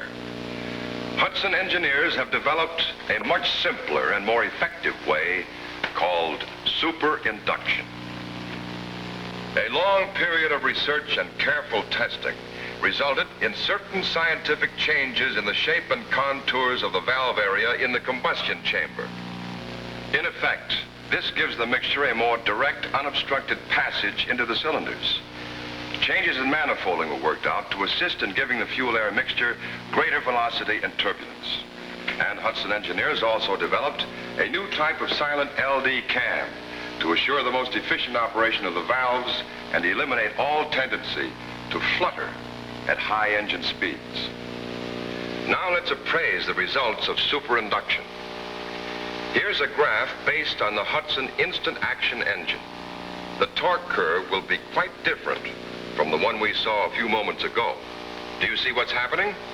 Instead of dropping off around 50 miles an hour, the Hudson torque curve flattens out and continues right into the 70-mile-an-hour range. Yes, superinduction is almost miraculous in its effect on torque and horsepower. The standard instant action Hornet engine with superinduction is rated at 160 horsepower, and with twin H power, it develops 170 horsepower. Superinduction has accomplished similar results with the Super Wasp engine. It develops 140 horsepower with cast iron head and single carburetor, and 149 horsepower with aluminum head and twin H power. The Wasp engine now develops 126 horsepower with cast iron head and single carburetor, and 129 horsepower when equipped with aluminum head. To emphasize what these figures mean, let me show you some charts that compare the horsepower of the 1953 and 1954 Hudson engine. And bear in mind that the gains in horsepower are due to superinduction and not to any increase in cubic inch displacement. The 1953 Hornet engine with aluminum head and single carburetor developed 145 horsepower. The 1954 Hornet, having the same equipment, develops 160 horsepower. With aluminum head and twin H power, the 1953 Hornet engine developed 154 horsepower. The 1954 Hornet develops 170 horsepower. The 1953 Super Wasp engine with cast iron head and single carburetor developed 127 horsepower. The 1954 Super Wasp engine with like equipment develops 140 horsepower. The 1953 Super Wasp engine with aluminum head and twin H power developed 136 horsepower. But with the same equipment, the 1954 Super Wasp engine develops 149 horsepower. The Wasp engine for 1953, using cast iron head and single carburetor, developed 112 horsepower. The 1954 Wasp engine with like equipment develops 126 horsepower. The 1953 Wasp engine with aluminum head and single carburetor developed 115 horsepower. The 1954 Wasp engine, equipped in the same manner, develops 129 horsepower. Naturally, these substantial increases in power and improved torque characteristics due to superinduction are reflected in the performance of all Hudsons for 1954. When you step on the throttle of a new instant action Hudson engine, you get an instantaneous response that is truly amazing. Picture yourself driving the new instant action Hornet engine. You overtake a large truck and two cars moving at about 60 miles an hour. When the road clears ahead, you step on the throttle. Instantly, you get the fast burst of acceleration that carries you by. That's what instant action means. The risk of passing other cars is the time it takes to go from cruising to passing speed. That's the danger interval. Every fraction of a second you can cut from that interval is safety insurance. And you can do it with Hudson instant action engines that give you unfailing response when you need fast acceleration. In every normal driving range, the response of the new Hudson instant action engines is amazing and thrilling. You always get the action you expect whenever you need it. These sensational advancements in performance have been made without any change in bore and stroke or cubic inch displacement. And all the simplicity and ruggedness of Hudson's traditional six-cylinder L-head design have been retained. All Hudson instant action engines, Hornet, Wasp, and Jet, retain such time-tested features as chrome alloy cylinder block, the toughest in the industry. solid skirt cam ground pistons, 4 piston rings pinned in position to prevent rotation and chatter, special alloy exhaust valves for greatest heat resistance, extra large bearings, diamond bored for precision and long life, extra heavy crankshaft with counterweights forged integrally, reciprocating parts graded into matched sets by weighing to limits of a fraction of an ounce, precise balancing of the assembled engine while in motion on a special electronic machine that detects the slightest degree of unbalance and corrects it on the spot. And most important is the fact that instant action and superinduction are vital improvements made on the engine that had already established itself as the 1952 National Stock Car Racing Champion. Out of a total of 60 starts, Hudson was the winner in 47 races. Frequently, Hudson ran first and second, and in some cases, Hudson placed first, second, and third. And in 1953, the Hudson record is equally sensational. 33 wins out of 45 starts. Stock car racing is recognized as the greatest public proving ground in the world. It is a contest that brings together cars that can be bought from any dealer, not highly specialized racing creations that are useful for no other purpose. Hudson's success in stock car competition was not achieved because they were the fastest cars entered, but because of their fast acceleration and safe cornering qualities. Step-down design and low center of gravity made it possible to pour on the power even around the tight turns of half-mile tracks. And the simplicity and ruggedness of Hudson engines enabled them to stay running from start to finish, while other cars were eliminated because of mechanical failures. Now, with all the fine qualities of power, stability, and ruggedness so fully demonstrated in stock car competition, Hudson presents instant action engines with superinduction, a new concept of engine design, another exclusive in the long list of engineering advancements that Hudson has pioneered in 40 years of building motor cars. Moreover, these sensational new engines power an all-new line of Hudson cars, the most modern and luxurious in Hudson history. They have breathtaking new beauty and styling. They have interior comfort and luxury that challenge comparison with cars of much higher cost. And they bring new worthwhile features, such as perfected power steering, improved power brakes, and of course, dual-range hydromatic drive. Truly, the new Hudsons for 1954 are motor cars that one can own with great pride and drive safely and excitingly with lasting satisfaction.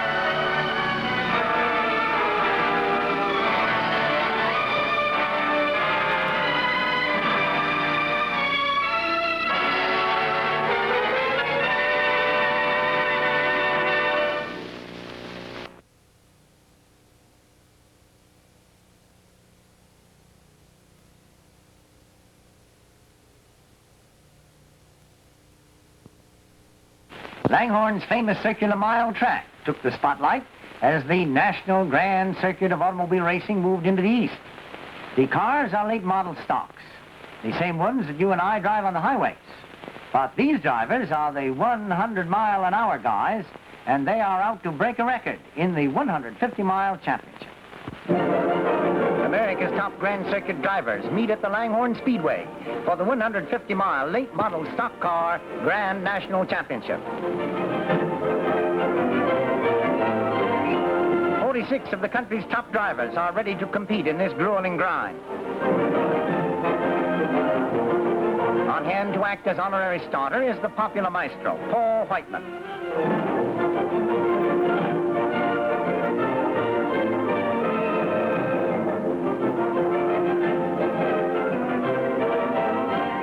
Often roaring in this 150-mile test of mechanical and human endurance. Lee Pretty of Randleman, North Carolina, in car number 42, captured first place in the time trials, and he breaks into the lead from his post position.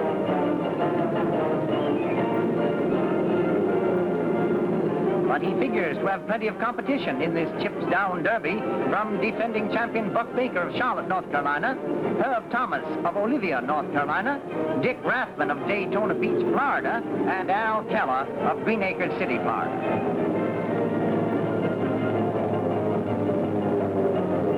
Herb Thomas, the 1953 Grand National Circuit champion, is the man that Petty feels he has to beat to capture honors in this race.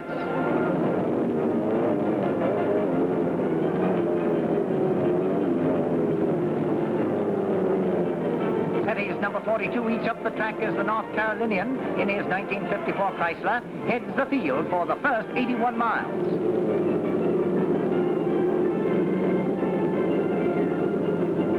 Misfortune strikes the likable Southerner on the 87th lap, as with his car hitting on only 4 cylinders, he loses his lead and drops out. Zooming into the first spot is Herb Thomas, piloting number 92, a 1954 Hudson. Thomas burns up the oval as he takes a commanding lead, and there's just no catching the 1953 Grand National Circuit King, who is setting a record pace for the remaining 69 miles.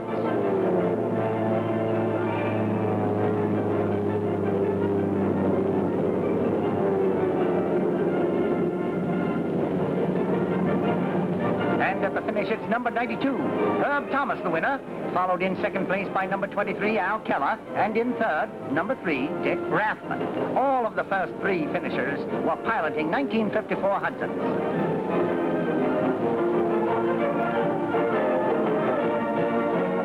And it's a great day for the victorious Herb Thomas. His time of 2 hours, 22 minutes, and 19/100 seconds sets a new track record.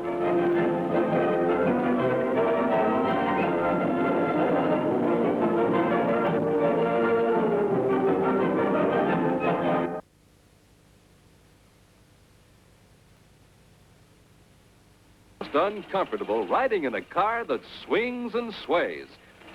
It's unsafe. But look at the way this Hudson Hornet hugs the road on tight turns. You ride as relaxed and comfortable on curving highways as you do on the straightaway. The secret is Hudson's extra low center of gravity. That means you're safer in a Hudson, too. Look at the way that big, beautiful Hudson Hornet can unleash its reserve power in a flash when it's needed. That's super safety for you as a result of Hudson's instant action engines with super induction. And Hudson's exclusive twin H power wrings more out of every drop of gasoline to give you more trigger-fast driving action in traffic and on the highway. What's more, Hudson's perfected power steering,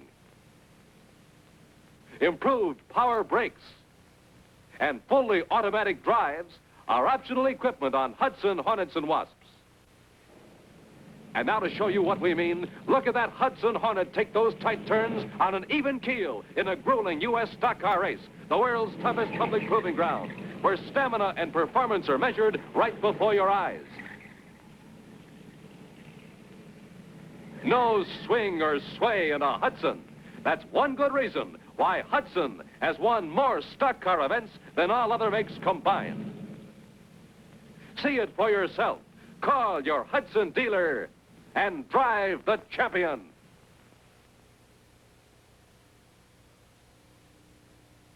Now, Roy, let's talk to Mr. Vanderzee and hear what he has to say about his new Hudsons. Well, you don't want any sales talk from me, Irene. I'm sure you're much more interested in the woman's viewpoint. Well, yes. So I'll leave that to one of the loveliest viewpointers around. Good, good. Let's see her. Now, Mr. N.K. Vanderzee, Vice President in charge of sales of Hudson, presents Miss Buff Cobb and the new Hudson Hornet. And this is the fabulous Hudson Hornet.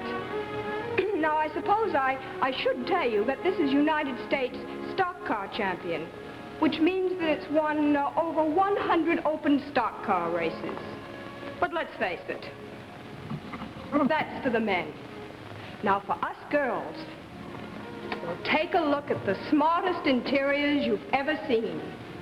Beautiful Bedford cord over deep foam rubber cushions. And look at this instrument panel. Isn't it gorgeous? And the colors. Well, the colors will simply make your mouth water. And you'll love to climb out of this Hudson next time you're out for fun, and so do I, because it's so easy. And yet, for all its power and all its size, this car's an absolute dream to handle and to park. So why don't you take your husband down to a Hudson dealer? Let the men talk engines.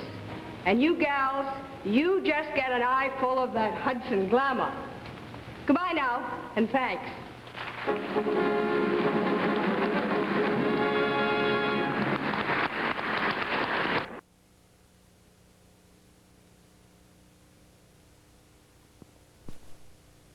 At the Langhorne Speedway in eastern Pennsylvania, the fastest stock cars and drivers in the country move into position for the start of the Grand National 250-mile championship race.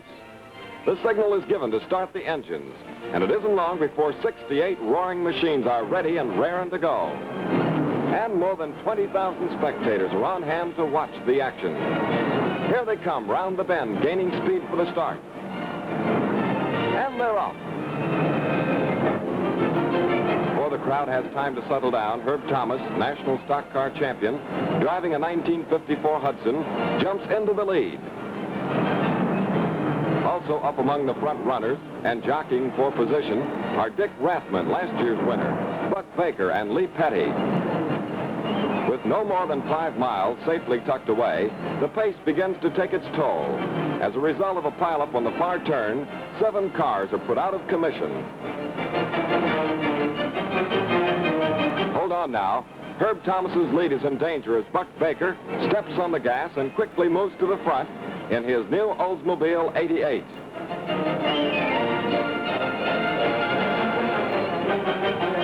Coming past the stands, Baker opens up a commanding lead, and the North Carolina driver has a good chance of going all the way. Then a pit stop proves the undoing of Buck Baker as he loses precious time and the lead. Watch closely or you'll miss Herb Thomas as he pilots his car at breakneck speed, threading his way between autos and once more taking command.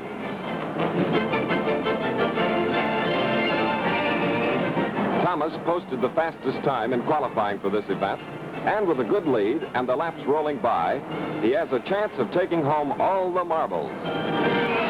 With just one more lap to go, meaning that there's only a mile left, it's now or never for these boys. But still showing the way is car number 92 with Herb Thomas at the wheel. There's the flag naming Herb Thomas the winner. Number 42, Lee Petty, driving a new Chrysler, finishes second.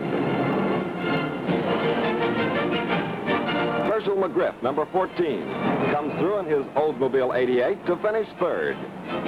In winning this Grand National Championship race, Herb Thomas sets a new record of 3 hours, 30 minutes, and 42 seconds for the 250 miles. It must have been a dusty 3½ hours. With Hudson's one-piece body and frame, there are no bolts to loosen and rattle. Another thing that makes Hudson's a joy to drive is the short turning radius. That turning radius is actually 5 feet shorter than in most other cars its size. And you can get power steering as optional equipment on a Hudson. The same is true of power brakes. And speaking of power, remember, Hudson is the only car that gives you twin H power. That's what gives that powerful big Hudson car its terrific getaway. And it's one good reason why Hudson has won more stock car events than all other makes combined on the world's toughest public proving grounds. See the U.S. stock car champion at your Hudson dealers now.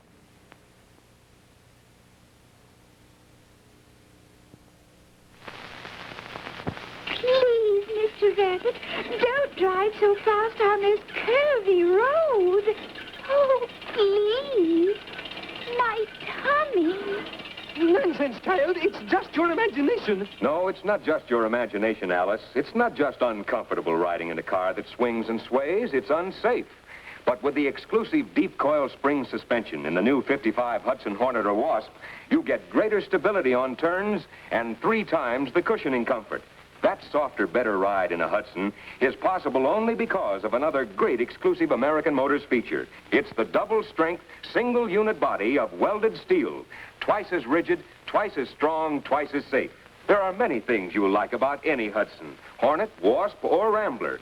Airliner reclining seats, adjustable to 5 different restful positions, twin travel beds for overnight stops, and you can get all-season air conditioning at a fraction of the cost you'd usually pay. You get all these exclusive American Motors features in the smart, modern Rambler, too, the car that's tailor-made for today's crowded driving conditions. Wonderful for salesmen and commuters with its low cost and mileage up to 30 miles to the gallon. And the ladies love the Rambler for its beautiful styling, for shopping and taking the youngsters to school. Yes, American Motors has gone all out in '55 with the Hornet, Wasp, and Rambler, the most beautiful performers of them all, at your Hudson dealers now.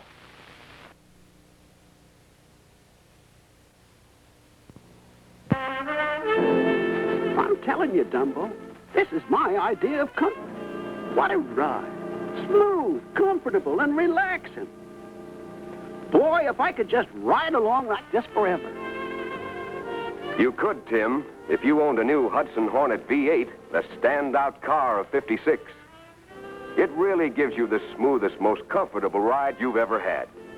Beneath this new Hudson V-Line glamour, you'll find the famous years ahead deep coil springs. Notice how much longer they are, how much higher they're set above the center of gravity than ordinary car springs. That combats uncomfortable car sway.